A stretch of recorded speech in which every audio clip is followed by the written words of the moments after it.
Hello everyone and welcome to the Speech and Language Academy. Today's video is going to be all about that big question. How do I help my child use more words? And I know lots of people are asking that question. Well, it's all about creating opportunities, and it's all about noticing when there are times you can practice this during the day. Now, when we're with another person, communication happens all the time. We might not realise it because we might not be hearing many words, but our children are trying to communicate with us in other ways. And so today we're going to be talking about noticing how they are communicating, trying to capture those golden moments of opportunities when you can practice with them, and how to make it fun, exciting and engaging. So my first tip for you is to notice. And when I say notice, I mean stop what you're doing and really look for those moments where your child might be trying to communicate with you. Now, you might think that we do this naturally, that we're aware when they want something, but actually communication happens so often that lots of the opportunities can whiz by and we haven't really responded to the child. So what I want you to do is really look a bit closer. What is the child doing? Are they pointing at something? Are they trying to get you to follow their eye gaze to something? Are they making a noise which you know is intentional? They mean something by it? To be able to notice these things, you need to stop, get down on their level and just watch. Just watch what they're doing and make notes in your head of the ways in which your child attempts to communicate with you. They might not be using words, but it's those skills that come before words that are really important. Tip number 2.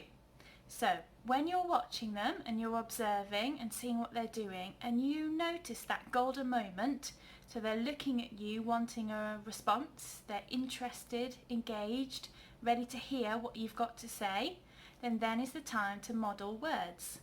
We want to keep our language really simple. We want to help them to understand that the word has a meaning, and so we're not using long sentences. We're just going to be focusing on single words. So this might look like this. Ball, ball, ball.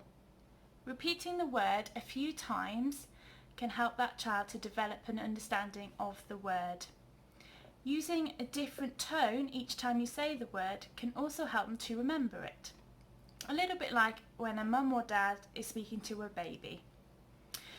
Other things that we can do to help them remember this word and to learn the meaning for this word are to do some gestures or some signing.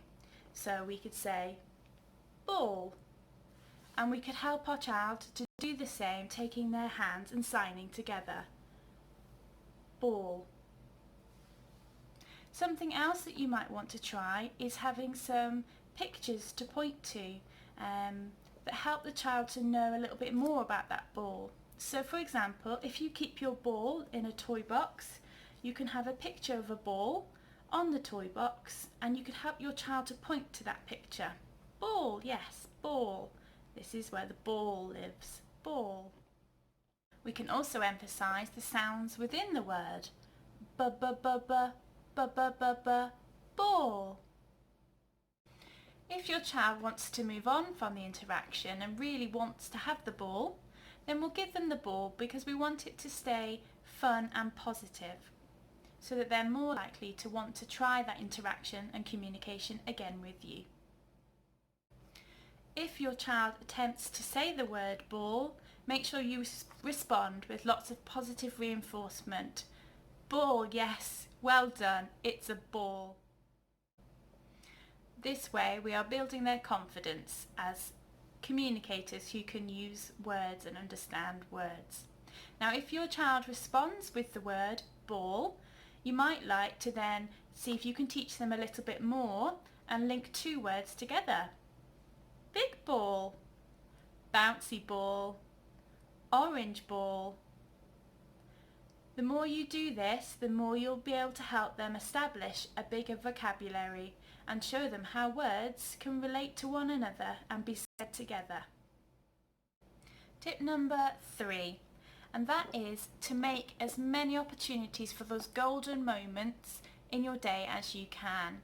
We know that children need to hear words several times before they learn them and are able to use them. A baby and toddler will hear thousands of hours of language before they begin to start to speak.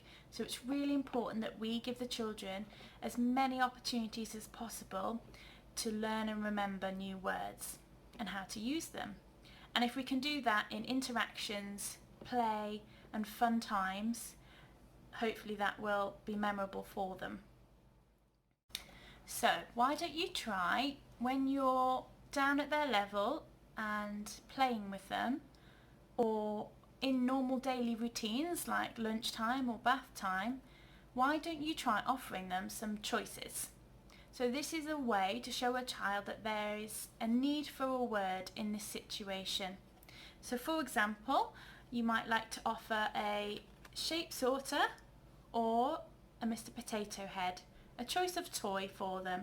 Now it's really important here that you emphasise each word when you bring out the choice. Now I've got pictures here, or you could use the real objects themselves. So do you want shape sorter or Mr. Potato Head? By offering choices, you're giving the chance for that child to recognise there is a certain word for this situation, and that word carries a lot of meaning and function. If they're able to say that word or point to the picture, they're going to be able to get their desired object, and that's a really positive thing for them. So try offering choices.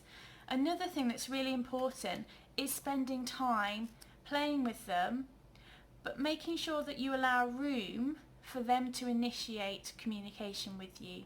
A lot of the time as adults, we're really good talkers, we're really good at having conversation, and we often don't like silence, and so we often find ourselves filling in the gaps. So we might be telling the child what they're doing, we might be asking them questions. What's that? What are you going to do with that? What have you made? Tell me about it. Now this is bombarding their language system and not really giving them the space to think about the words that they might need or that they might want to use.